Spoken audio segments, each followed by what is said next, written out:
विभुव्यापकं ब्रह्मवेदस्वरूपम् निजं निर्गुणं निर्विकल्पं निरीहं चिदाकाशमाकाशवासं भजेऽहम्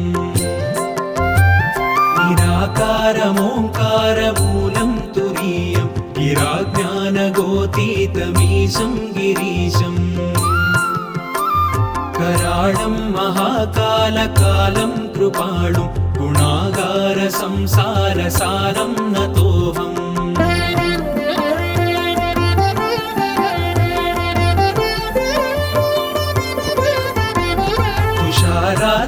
तुषाराद्रिसङ्काशगौरं गभीरं मनोभूतकोटिप्रभाश्रीशरीरम् स्फुरन्मौलिकल्लोलिनी चारुगङ्गा रसत्पालबालेन्दुकण्ठे भुजङ्गा चलत्कुण्डलं भ्रूसुनेत्रं विशालं प्रसन्नाननं नीलकण्ठं दयाळुम् मृगाधीशचर्माम्बरं रुण्डमालं प्रियं शङ्करं सर्वनाथं भजामि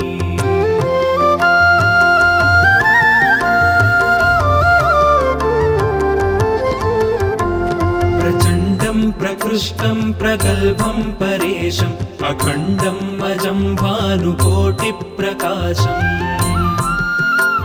त्रयशूलनिर्मूलनं शूलपाणिं भजेऽहं भवानीपतिं भावगम्यम्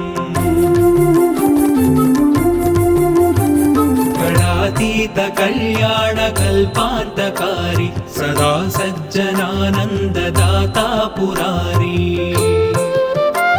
चिदानन्दसन्दोहमोहापहारी प्रसीद प्रसीद प्रभो मन्मधारी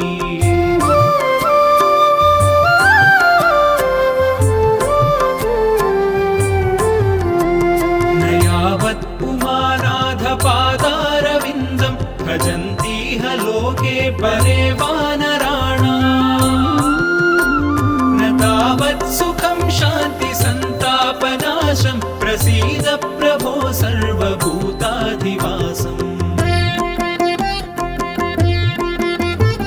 न जानामि योगं जपं नैव पूजां नतोऽहं सदा सर्वदा शम्भुतुभ्यम् जराजन्म दुःखौघतातप्यमानं प्रभो पाहि आपन्नमामीश शम्भो रुद्राष्टकमिदं प्रोक्तं विप्रेण हरतोषये ये पठन्ति नरा भक्त्या तेषां शम्भुः प्रसीदति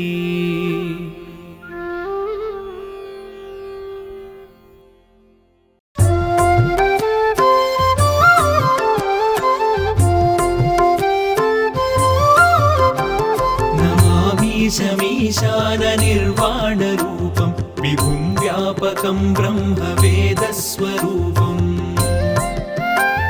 निजं निर्गुणं निर्विकल्पं निरीहं चिदाकाशमाकाशवासं भजेऽहम् निराकारमोङ्कारमूलं तुरीयं गिराज्ञानगोतीतमीशं गिरीशम् कराळं महाकालकालं कृपाळुं गुणागार संसारसारं नतोऽहम्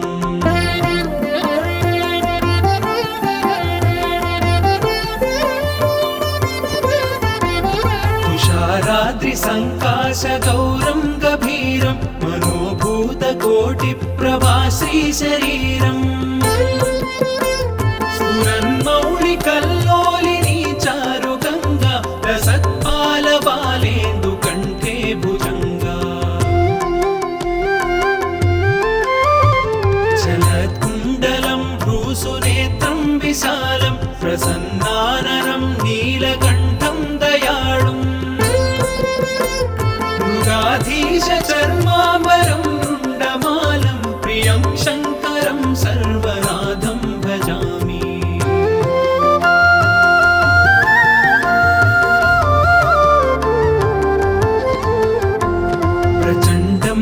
प्रकृष्टं प्रगल्भं परेशम् अखण्डम् अजं भानुकोटिप्रकाशम्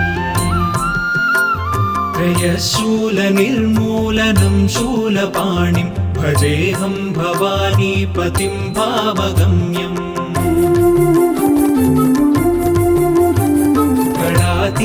कल्याणकल्पान्तकारी सदा सज्जनानन्ददाता पुरारी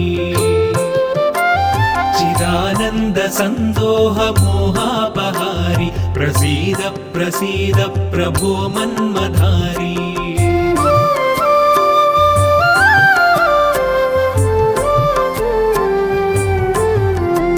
न यावत् पुमानाधपादारविन्दं भजन्तीह लोके परे वानराणाम् न तावत् सुखं शान्ति सन्तापनाशं प्रसीद प्रभो सर्वभूताधिवासम् न जानामि योगं जपं नैव पूजां नतोऽहं सदा सर्वदा शम्भुतुभ्यम् जराजन्म दुःखौघतातप्यमानं प्रभो पाहि आपन्नमामीश शम्भो रुद्राष्टकमिदं प्रोक्तं विप्रेण हरतोषये ये पठन्ति नरा भक्त्या तेषां शम्भुः प्रसीदति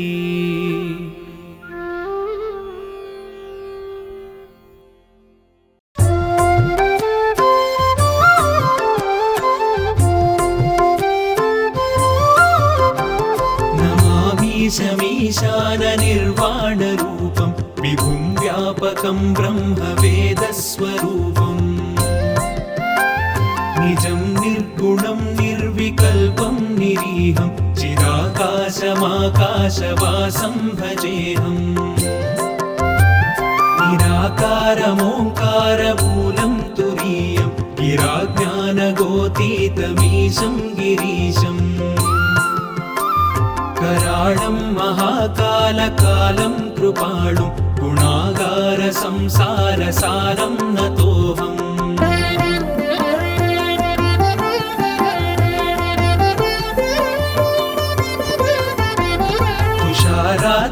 तुषाराद्रिसङ्काशगौरं गभीरं मनोभूतकोटिप्रभाश्रीशरीरम् स्फुरन्मौलिकल्लोलिनी चारुगङ्गा रसत्पालबालेन्दुकण्ठे भुजङ्गा चलत्कुण्डलं भ्रूसुनेत्रं विशालं प्रसन्नाननं नीलकण्ठं दयाळुम् मृगाधीशचर्माम्बरं रुण्डमालं प्रियं शङ्करं सर्वनाथं भजामि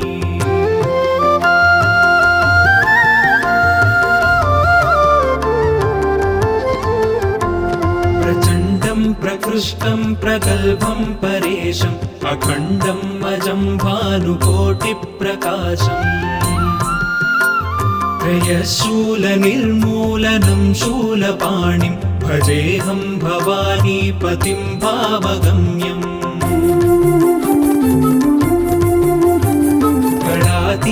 कल्याणकल्पान्तकारी सदा सज्जनानन्ददाता पुरारी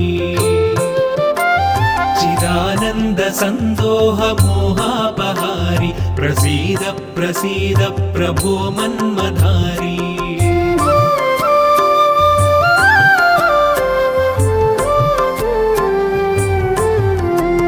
न यावत् पुमानाधपादारविन्दं भजन्तीह लोके परे वानराणाम् न तावत् सुखं शान्ति सन्तापनाशं प्रसीद प्रभो सर्वभूताधिवासम् न जानामि योगं जपं नैव पूजां नतोऽहं सदा सर्वदा शम्भुतुभ्यम् जराजन्म दुःखौघतातप्यमानं प्रभो पाहि